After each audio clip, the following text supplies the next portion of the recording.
gobernatzeko aukera dutenak kasta bat dira.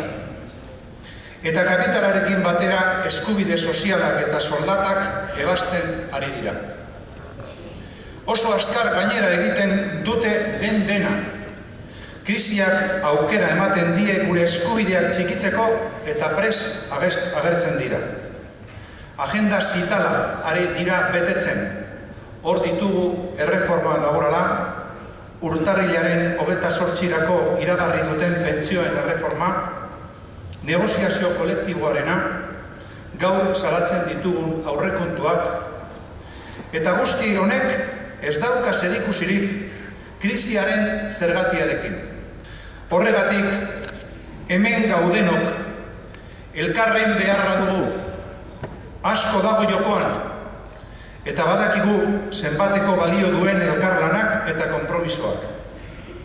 Lantokietan lan baldintzak defendatzeko, eta kaleetan gizarte justuago lortzeko.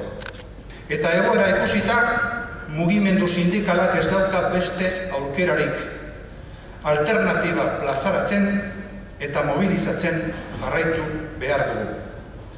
Ez diegu errastasunik emango, mobilizatzeko prest gaude.